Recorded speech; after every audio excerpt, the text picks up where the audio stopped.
Zoom calls, and no matter what, there might Good be afternoon. presentations. We're live.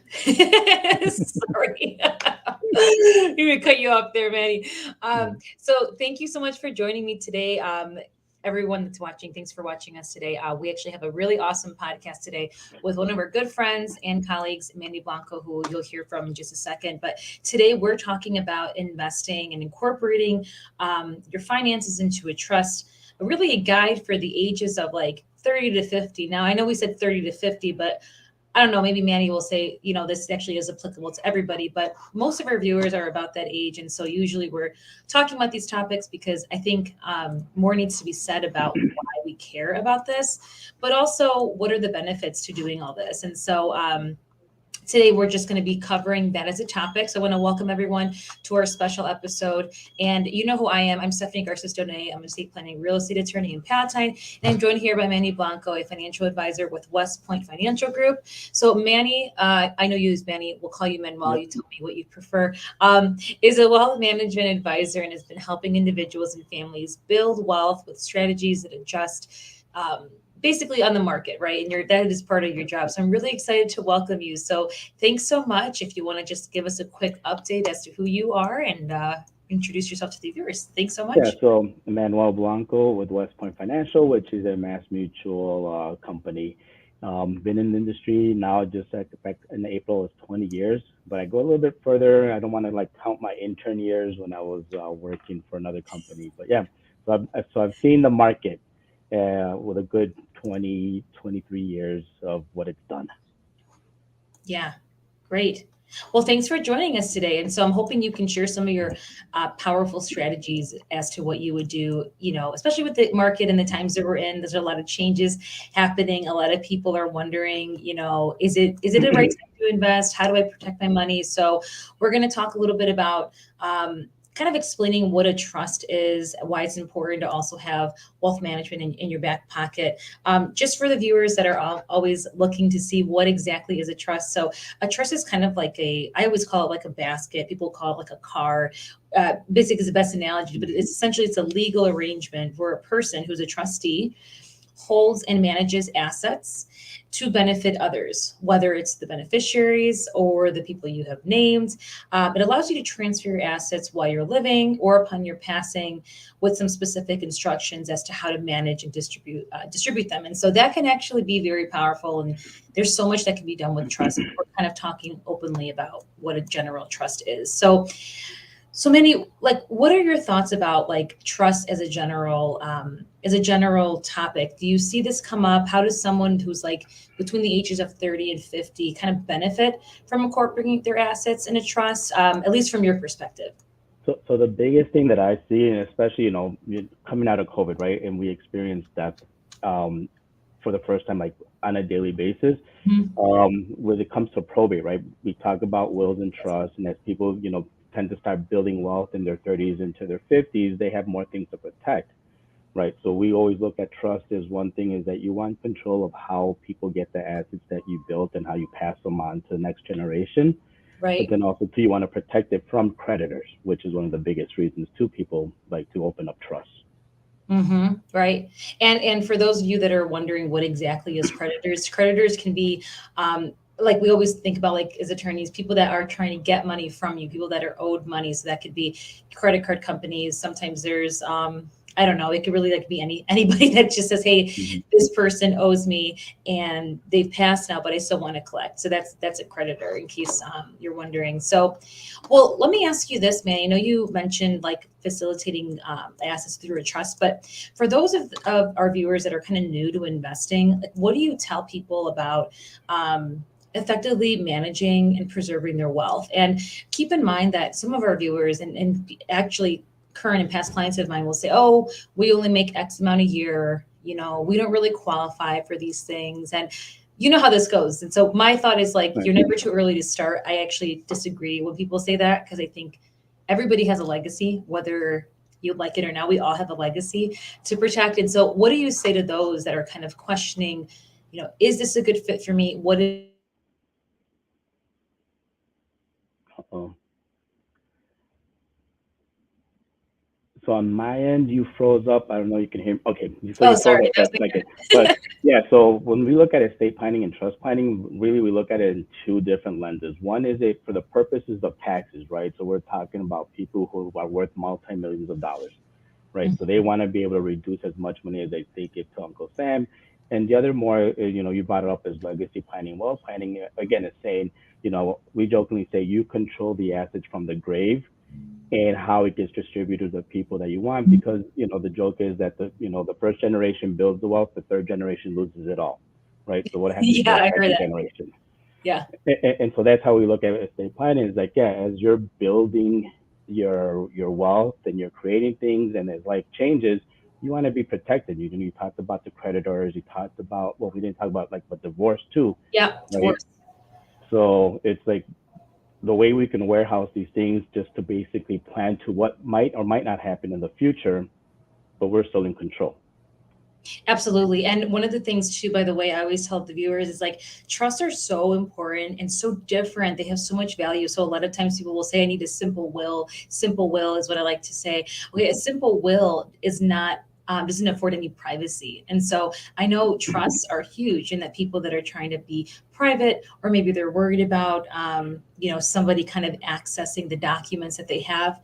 So kind of like to your point, if you have a big estate or a small estate, you just don't want people to see who's getting what. A trust is a great way to do that, because if you pass away, the trust has always been and still remains private, which is different than like a will. A will typically becomes public record after you pass, because you have to file it, and so that's kind of the difference there. But those are pretty some compelling benefits that we like to talk about. So Manny, how do people optimize their investment strategies with you, or how do people like optimize what they're trying to do? Because I think a lot of people have their money either in a savings account collecting the interest and not really doing anything, or there's people that have it at the local bank, but they don't really know how it's invested. That actually happens quite a bit. So how do those folks optimize their wealth, especially as a young person or as a person who's nearing retirement? Yeah, so a lot of things that we talk about, sometimes goes into like rules of thumbs, right? So someone who's 65 years old, you minus your age, and that's kind of what the portfolio and how aggressive or conservative you should be. So just Okay. because, you're 25 years old and you got 40 years to invest, right? So you means you're going to be aggressive. Well, that might not be in you because of the emotion of the roller coaster of the market going up and down, right? Right. So we look at the risk, we look at time horizon, and most importantly, what that goal is, right? Because it's easy to talk about, oh my God, these investments are making 100% rate of return and get caught up in that. But when it drops 80%, you're like, what did I just do, Yeah. right?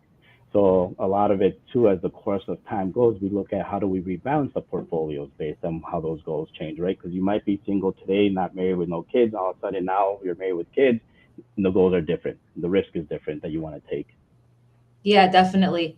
So, what do you say to individuals that are kind of looking to up the ante in their investments? I think some people, like you said, it starts to changing, whether like kids are getting older, they're getting closer to college, or perhaps they're no longer infants anymore, and they're at a point where like they could maybe do like a savings. Or is there anything you kind of help with, like risk tolerance for different diversifications, or different ideas that you give different couples? So what do you offer different couples at different stages, kind of like as a general recommendations? Yeah, so general recommendation, like, we'll warehouse money into different buckets. Your short-term buckets, which is immediate needs, right? But someone who, like, let's just say you're in retirement right now, we want to have 1 to 2 years of liquid savings. So regardless of what the stock market does, you're not depleting those assets, Yeah. right? Medium between 5 to 10 and long term, which is retirement, college education planning, things that that you're not going to touch, and you just want this money to grow and collect interest, right? Hmm. And Hmm. compound. More than importantly, it's just a compounding effect that a lot of people don't understand, Right. right? So yeah, so again, it's easy to put money in the 401k because they're pulling it out of your paycheck, so you don't see it. But what else? How do we else save money somewhere else where we do see it? Yeah, that's great advice. Well, I love the fact that you talk about like savings, right? Because I think a lot of people think like advisors advise me to use my money and grow it. But I think good advisors like yourself do give a plan as to like, okay, you always want to invest, but you also got to have money over here, whether that's for an Hmm. emergency, whether that's for money you immediately need in the next 6 months, as opposed to something like long term and things like that. So that's really good advice. Um, So would it be beneficial, do you think, if we shed some light as to how people in the age range kind of strike a balance between like growth and, and protection? So like, because some of the people like in their 30s, for example, they're single and not, no children, and there's people that continue that way for quite some time, and then they don't know how to like pivot when it comes time. So like, what is the best way for people to kind of balance those things, and how does someone know when it's time to come kind of update what they have, whether it's with you or with me, or kind of like, reassessing? Because I think a lot of people think, oh, I've invested in good. When do people need to reassess? What do you think about that? I'd say a good, every about 3 years to look at everything. But again, right, if something changes overnight, you want to be able to have access to someone like yourself or me to say, hey, Mhm. my life just changed in this direction.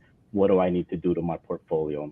Right. Obviously, the younger you are when you start investing, the better because you can save a lot less and let that compounding take into effect, and you end up with more, right? And a lot of times, it's also when it comes to retirement planning, it's like the rule of thumb: save 15 to 20% of your income. By the time you retire, you're able to retire from 85%. And so it's really hard for especially kids coming out of college with high debt. Is like, hey, I have this big burden of debt. How do I save? And it's again just into the habit of saving. And as your income increases, you increase what you're putting away for retirement, for your medium term, for the long term goals, short term goals.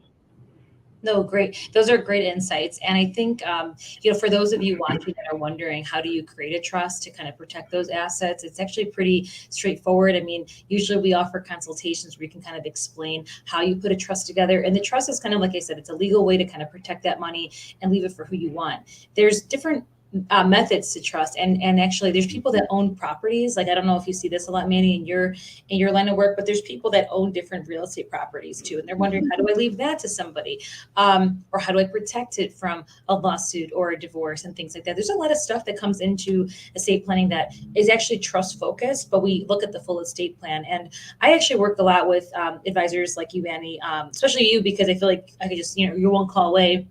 But the idea is that I think if you have a good team, as far as like your advisor, your trust, estate planning attorney, however, you can kind of merge those, it's a good team to have. And I think one cannot work without another. And so I always try to convey to everyone, depending on your age, um, we'll advise one thing or another, but someone still needs to be the expert in the field. So do you ever have many people that come to you and say, I've been doing this on my own, the DIY investor, um, advisor, the person that advises himself? What are your thoughts on that?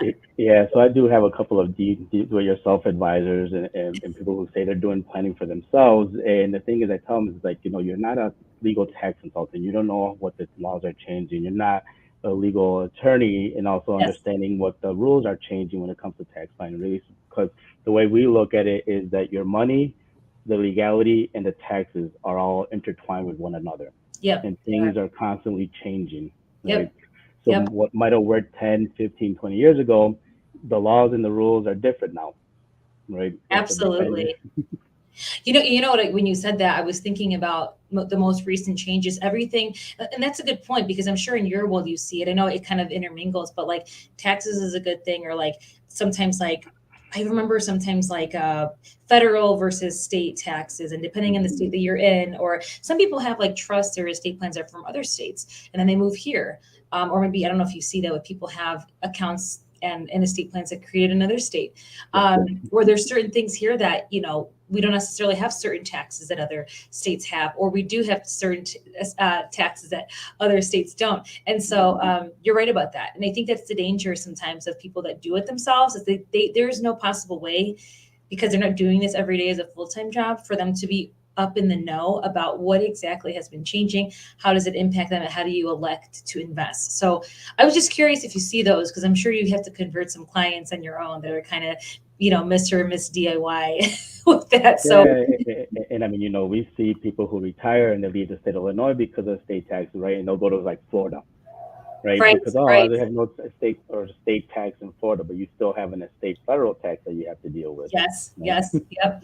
Yeah, and that's the other thing too. It's like depending on where you live and where you reside. And you know what's interesting about estate planning or like when you pass, it's like one of the requirements is where you actually resided full time. And so that can be a question mark sometimes. When we've dealt with estates in the past, we've always said, okay, does a person actually live here or did they have a vacation home here? There's people too that, like you said, they're snowbirds or whatever, but the primary residence is here in Illinois. So what do you do Right. about that? Well, and the scary part too is, bring back COVID, someone residing in Florida and who's a snowbird, right? Or the call. And now they're facing probate in in two states, right? In Yes, state of yes, because Illinois and state yeah, of there's Florida. multiple. Yep. So what does an estate planning do and a trust? It keeps you from having to go to two different probate courts. Yeah, absolutely. And actually, it's funny that you bring that up because I think that's part of the estate plan. We do have individuals that come to us with multiple homes, and there's always a plan, right? Because that's where I think as attorneys, we provide the most value because we're going to say, look, I would do this here, and over there, you could do this over there. Now, a lot of times, as attorneys, we even know people or refer the client out to someone who's local counsel, someone that knows the laws in Florida or in Alabama, wherever someone is from. But the point being that there's so many ways to avoid it pretty easily if you just work with a team that does the heavy lifting for you. And I'm sure the accounts are the same. I'm sure like do you ever deal with people with different accounts in different, state banks and things like that? Are you having to facilitate those? How do you guys usually Yeah, handle so it? we do, and a lot of times, especially if they have an accountant, so we'll get on the phone with the accountant, right, to Yes, yes, understand what their local state laws are and everything, and then so how do we incorporate into the plan that they're trying to put together. right. No, that makes sense. That makes sense. And I think one of the most important things about putting together an estate plan is, again, working with an advisor that understands this and is taking the time to kind of think, okay, what is the assets that you have and where are we going? So I know you mentioned a lot about portfolios and like reviewing portfolios, but do you ever have individuals that are kind of like, like our 30-year-olds, our millennials that are kind of like, I don't really know if I want to do this. I rather just invest it into, I don't know, those online, like, Robinhood, stuff like that people just kind of do it on their own. Like, is that something that people should try to do? Do you supplement with something like that? What are your thoughts on that? So we do, and a lot of times people are just now open to the fact that diversification is big, right? Yes. And we just came from one of the biggest bull market runs because you think about it, when has the stock market been down 20% in the last 10 years, right? And that's since 2008 when the stock market was down 37. So now people are open to have those conversations and say, hey, you know what? I can have my investments, and I tell them, I got clients who say, open up Robin and be a day trader all you want, but this is the money for these goals and these plans. So you have fun with the money that you want to manage, and we'll take care of everything else for you. Yeah, I love that, Manny. I love that because you're right. I think it's all about diversifying, and just like you said, it's almost like fun money. I know that sounds totally like funny to say, but I have actually had people say, "Oh, that's my fun money. That's what I have fun with. I use that money for whatever," and that makes sense because instead of putting all your savings into, I'm going to do it myself and use something like online, a platform where you don't necessarily have supervision by anybody. I guess you could put a portion of that there too. Are you seeing that more with like the younger 30, 40 year olds, or are you seeing it with people in their 50s as well? What is your thought on that? So mostly the younger kids, right? Who, because if you think about it, the people who are in their 50s, they didn't have a Robinhood. There was no Charles Schwab or apps where you can buy and sell all day long, Yeah. right? So Yeah. that's kind of fairly new. Now that's interesting because I know it's new. I mean, I think we've heard a lot about it in the last like couple of years and things like that. But I was trying to remember if this was always in place. I think you demystified that for me because I wasn't totally sure. And by the way, too, when we talk about assets and transferring, people are always like, "What exactly is an asset?" Right? So just so that the viewers are watching can understand, assets can be anything from like money, it could be homes, it could be cars, it could be anything that you have. And so people always say, I don't know, Manny, if you see this, they'll say, "Oh, I don't have a lot." And I'm like, well, you have at least a house, right?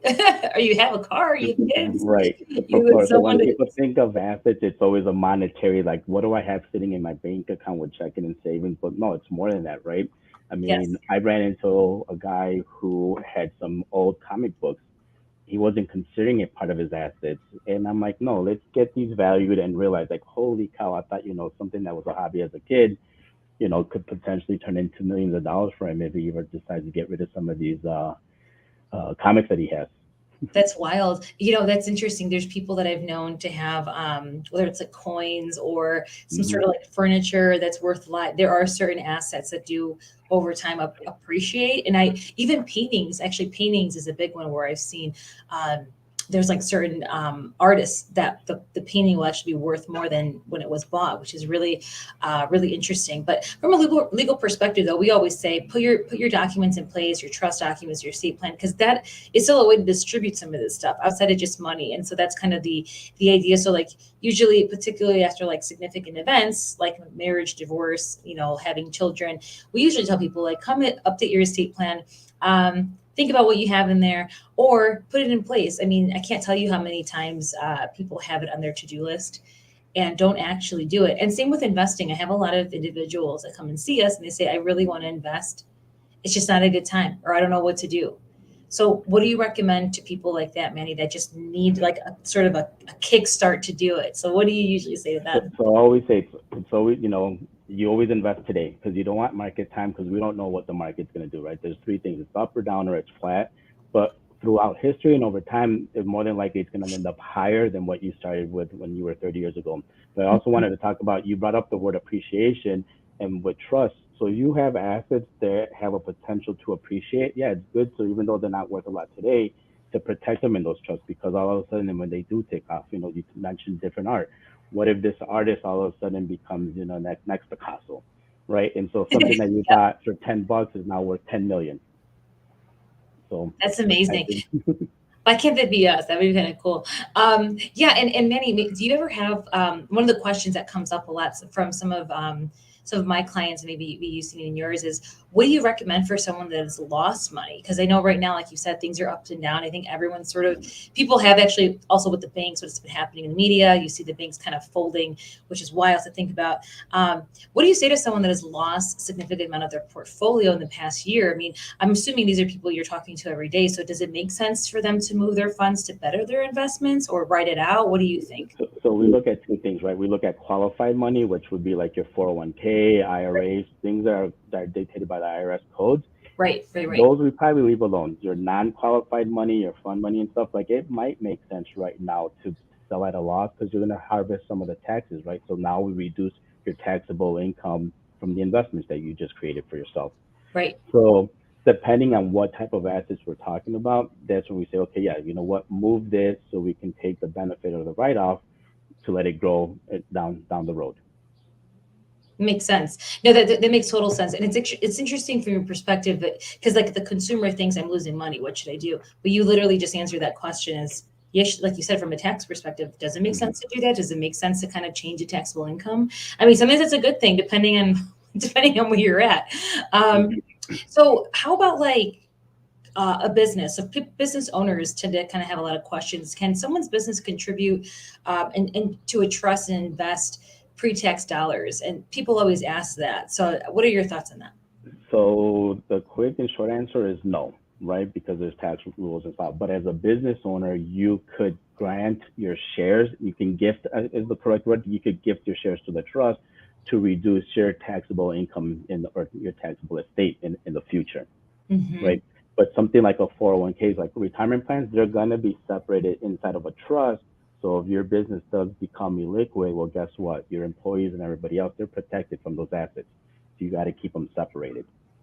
Yeah, no, that's great. I know, and it's great to hear it from your perspective because, like, for me, I think about it the way you do. Like everything is separate, but you're right.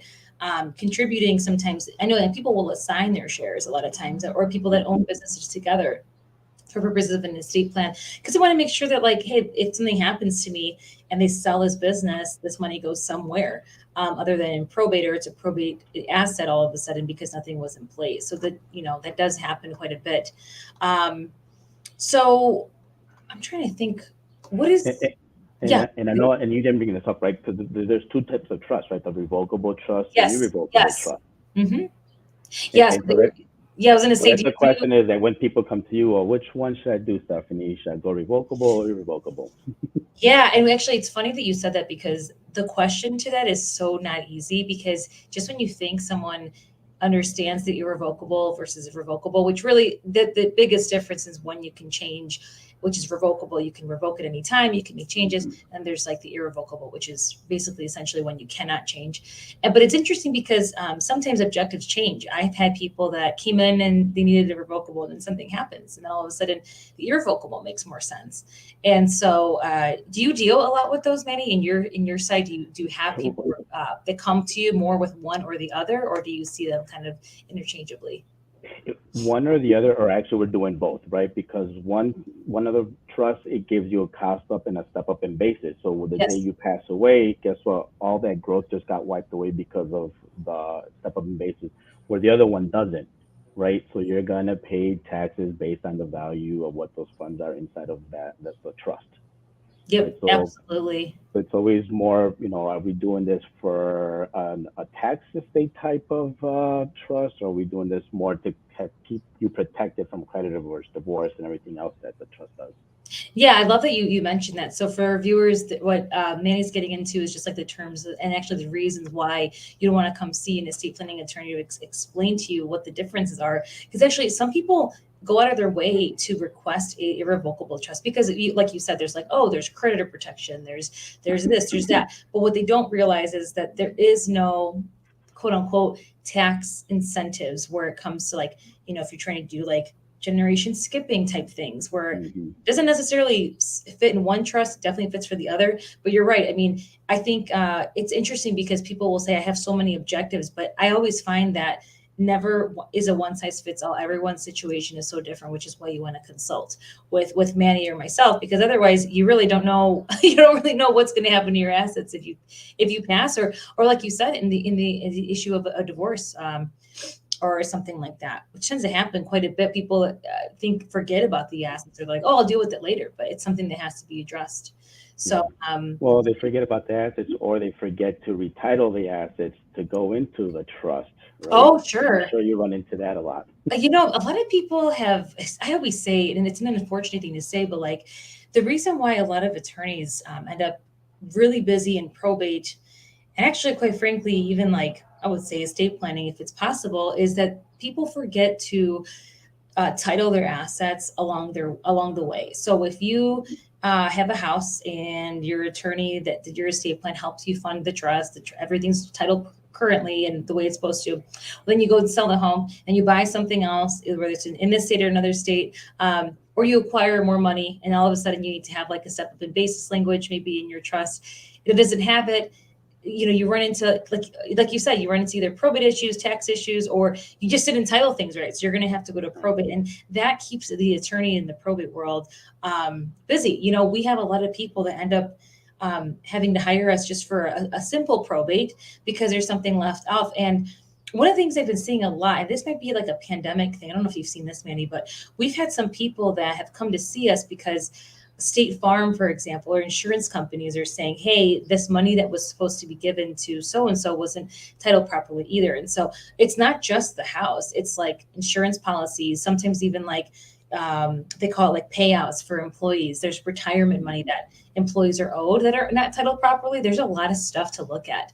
We just had a client that came and saw us about something regarding something like that, where there was something wasn't titled correctly, and again, you just run into the issue of, do you have to go to probate? Do you have to not? And it's such a big question mark because it depends on the situation. It depends what the money is, how much. So it's always good to kind of put an estate plan together, try to retitle your stuff.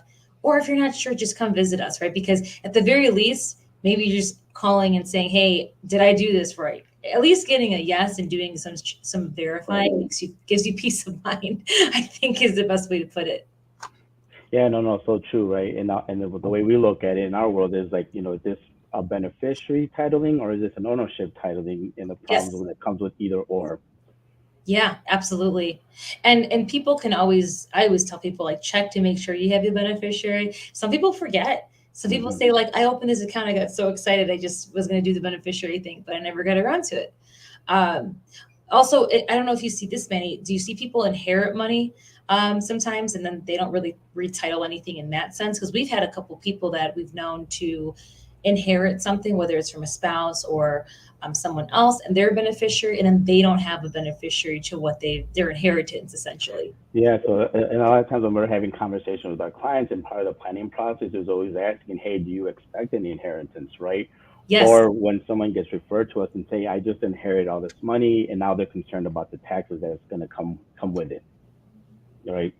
But yeah, we run into it all the time where people don't know how to take inheritance money, or when they receive it, like how do they add it to their estate, and how does it affect their current tax bracket, for example.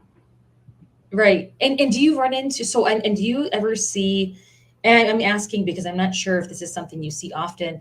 We've had individuals that inherit money, like you said, it's part of the intake Mhm. process. We ask if you've inherited or going to. Have you ever seen someone inherit money and then they're sort of questioning whether to put it in a trust, whether to invest it just outright? What do you usually recommend for inherit? Because I know inheritance, they have different rules and laws as to how long you can keep that money. So, what are your thoughts on that now that we're talking about it? Because it's a hot topic, at least for us. We've been seeing a lot of people, lucky for them, they're inheriting Right. money, but they don't really know what to do. Yeah. So, and then the inheritance, we look at it, is it money that's because someone passed away in a qualified account, right? So it's a 401k, an Hmm. IRA or something like that. So yeah, you're correct. They can only keep the money for 10 years before they have to spend it because Uncle Sam still wants a cut of those taxes that were avoided. But you can have money inside of a trust because it's being credited protected and everything else, but you still have to follow the rules that the IRS guidelines set out as to whether you can keep this money. Again, it depends, is it inheritance from a qualified account or non-qualified account, right? And so a lot of times that's the questions that we have is like, well, I got this money, and so our question is, okay, well, where was it before?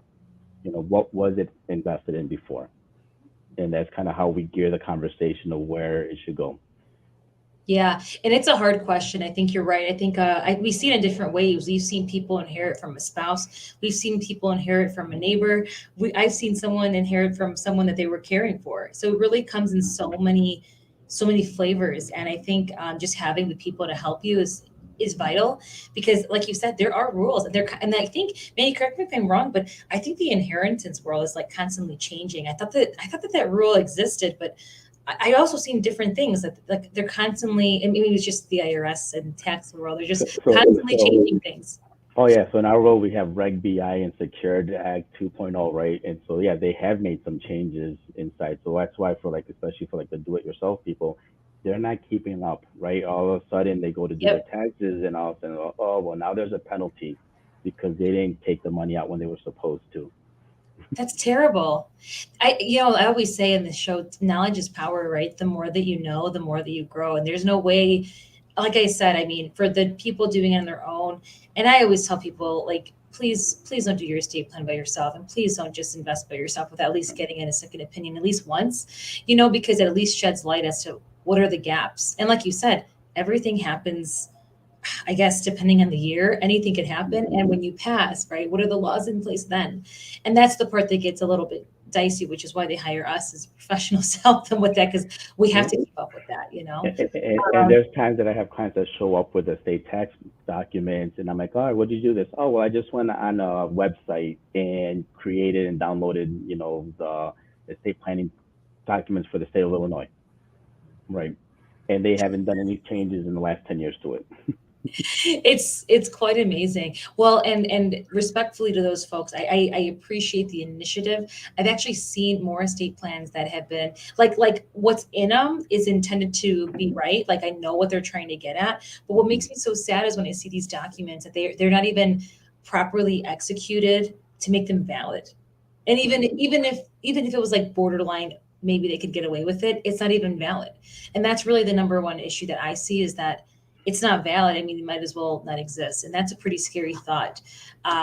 So that's interesting. Well, and Manny, I don't think I asked you this, but if somebody wanted to work with you, how do you get paid, or how does the free arrangement work? So we have two ways that we work with clients. One, if they're looking for advice, then as a fiduciary, we charge a financial advice, right? And Okay, it's an great. ongoing relationship throughout the year. The other way is if someone just wants something like, the other day I did a rollover for somebody, and that's all they needed to do, right? So it's like, okay, we'll do very transactional um, Yep. type of One time business. thing. Exactly. But when they start asking about the fees, then we start looking at it. And the fees can go anywhere from 1,000. The highest I've ever charged someone was 7,000, right? With a Yeah, net it worth of depends over on 20 probably the million. assets, right? Yes. Yeah. And just the complexity of the case, right? Because I have some clients who are very, you know, on the way to be very wealthy, but the complexity of the case doesn't, that just because they're worth X amount doesn't mean I'm going to charge them a percentage based on that. It's more how much time and effort does myself and my back office and my team have to put in together to put this plan in place. No, that makes sense. That makes total sense. That's great. Well, thanks so much for that. That's great. I just wanted to kind of educate people in case they're wondering. So, if anybody has questions for you, where can they contact you? Cell number or no, actually, yeah, business line 312. Yep, right. The 312-458-4521 or email. Great, great, great. I was going to say I have your cell, but I won't give it out unless you tell me instantly. Yeah, I actually did that once at a friend's podcast, and I was getting the strangest questions and everything. I'm like, no, you know what? Let me filter everything out through my voicemail at work. It's like you want to be efficient, but then it's like, well, you already gave your number out. That makes sense. That Yeah. makes sense. Is there anything that you want to cover that we haven't covered yet that you think is important for your position or for someone that's interested, in putting together an estate plan or working with an advisor or together? Is there anything that you think we haven't covered? Well, I know you talked about with especially with real estate, and so what I see a Yes. lot of people is just doing a quick deed, right? Oh Versus gosh. getting an LLC, for Oh yes, the example. quick claim deed is very popular. Everyone loves to just throw the word out there like it's this easy thing. You know. And so yeah, so your thoughts, does it make sense to do that, or does it make sense to do it in an LLC or put it in You a know, trust? I'm so glad you asked. I love talking about this because, like, to me, okay, so this is the way I explain it. Um, there are things that are a good way of doing things, and then Hmm. there's better way to doing things, right? Like, so a lot of things I think sometimes, whether it's cultural or what they've heard, people love to throw the word quit claim deed for putting people on the property. A lot of people that call will say, I want to put my sister on it because if something happens to me, it goes to her, right? So we're going to Hmm. add her on. Well, there's just so many rules with quick claim deeds. Quick claim deeds are actually very tricky because first, there are lenders in this world that do the loans for the buyer, where there are specific instructions that say you can't move the home to someone else. It's actually a violation of the loan. So that's one thing. But aside from that, even if you start adding people, it gets so complicated. Why? Because again, if the people you're adding is if your intention is to leave them the home, well, there's better ways to do it, whether it's in an estate plan or a transfer upon death. There's so many better ways where you don't really run into the risk of two estates being involved with one home. We actually have had people that have had up to 4 to 5 people on a deed. And as you can imagine, as soon as somebody passes or somebody gets divorced or something life changing happens, all of a sudden the home is a big question mark. And so I'm not a huge fan of just adding people to the deeds or throwing people's names on there. It's a poor plan for leaving the home to someone else. That is not what I recommend. A lot of people do it, but that doesn't make it better. It actually makes it kind of like I think it's just like sort of a band-aid that people, like, oh, this will make me feel better for now. But there's a lot of unintended consequences with the quit claim deeds. As far as the LLC goes, I mean, LLCs do make sense, especially if you're the investor type. We work with a lot of people that are investors, so they don't necessarily live at these homes, they're renting them. And people build, as you know, like their real estate portfolio. It does make sense to create like a series LLC or to do something where you have this sort of silo between yourself and the home in the event of like a lawsuit or things like that. And there's still ways to transfer those interests in the LLCs to your heirs by creating an estate plan. So I think an LLC does make sense in some ways. It just depends on the client and what the objectives are. Do Right. you deal with those a lot on your end as well when you look at estates? I'm sure because if people have multiple Well, properties or something. yeah, we do on the multiple properties, and one of the things that we look at is like in a series of LLCs, right? For Yeah. again protection and being able to Yes. do what you want, and especially like when you have multiple investors and families involved in properties and putting their money together. So Do you I have? think the rules inside of a trust are such, rock solid rules that when Yes. you go to court, hey, you already laid out the blueprint. We're just following what the blueprint says. Yeah, yeah, absolutely. Well, and I love that you said they have more rules. Like the way I always explain trust as opposed to like a quick claim or doing something that's a little bit more like, lackadaisical or not as much protection is there is a lot of protection in trust. I mean, regardless of what you put in the trust, everything's customizable, by the way. I've seen that the trust rules where it comes to selling the real estate or hanging on to it or wanting to pay off the real estate, there's so much more protection for the families. I actually see less fighting, less hassle between the bank and the institutions that are expecting payment on a mortgage, when it's in a trust as opposed to the decedent's name. Yeah. And so there's a lot of protection. I'm sure it makes your life easier too. Yeah, and then one thing too, I see a lot of like my 50-year-old clients, right, who are talking about legacy planning and wealth, and but then they don't have the trust, and I try and explain to them, okay, what you're telling me is going to fall into this. No, no, no, but I don't need it. I just want, no, no, no, no. But trust me, because again, you want to control it from the grave. Yes. Yes, yes, yes. That's exactly the words I use, Manny. That is governing from the grave because and the good thing it doesn't even have to be from the grave. Technically it could be in life. For those of you watching living trusts, for example, could be used even during incapacity. And so I always thought that was super important because there's two different methods for trust. Well, it is living trust. Irrevocable is a little bit different, but the point being that there's multiple uses.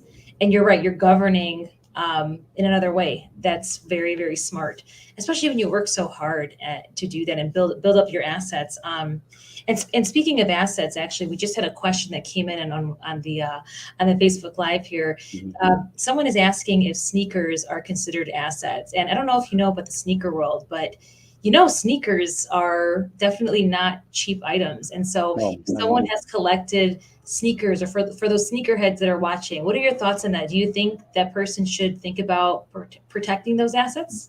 Definitely, and especially they're authentic Jordans and stuff like that. I jokingly tell one of my friends, if you ever lose your job, you can start going to eBay and selling these shoes that you've collected for the last 20 years, right? And you got a couple of $100,000 just sitting there, right? So don't sweat the small stuff because at the end of the day, if you have to sell one of your gym shoes, you'll get some pretty good money for it.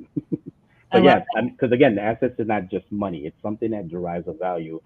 And to someone who doesn't like sneakers, they might, and I use Jordans because those are the more popular ones, but they Yep. look at them, oh, they're just Jordans, right? They're not Pradas, they're not Manolo shoes, they're not Gucci, they're not Louis Vuittons. But in the sneaker world, they go for more than what Louis Vuittons go for, Gucci Yes. shoes or anything like that. Yes, absolutely. This comes true, actually hits close to home. I know multiple people that are quote unquote sneakerheads. And while for the longest time, I was thinking, do people actually pay these prices? But they do. I mean, like you said, Jordan, the day that Jordan is not in style, I don't even know if we'll be around because they've been in style since they came Mhm. out, right? And the value of a Jordan sneaker, and like you said, you may not, people that don't really understand like basketball or sneakers may not even care about it, but there is a community. I mean, there's literally like people that are in the sneaker world that do see the value, no different than people that are into paintings or people that are into cars or whatever the case may be. Like you said, assets can come in all different ways and not just money. Yeah. So have you ever worked with someone like that, Manny, that had more like the tangible item as opposed to the cash?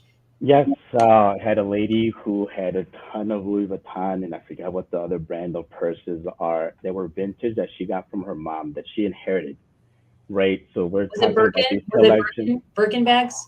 No, it wasn't Birkin bags.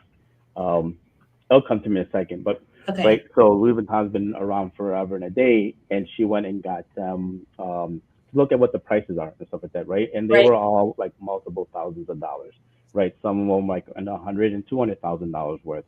Little small, just because of it being the brand it is.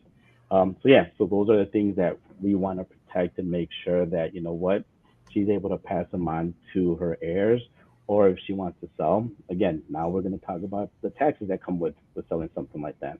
Yeah. Yeah, that's interesting. Well, I love that you said that the taxes that come from that because I think those are the things that the people that do have the tangible items don't think about. And if you sell it during your lifetime, I know that there obviously is something to claim on it. But Manny, what are your thoughts on people that say, no, I actually want to pass these down? Is there any benefit to those tangible items getting passed down as opposed to selling them during their life? There is, and especially, so we talk about life and death.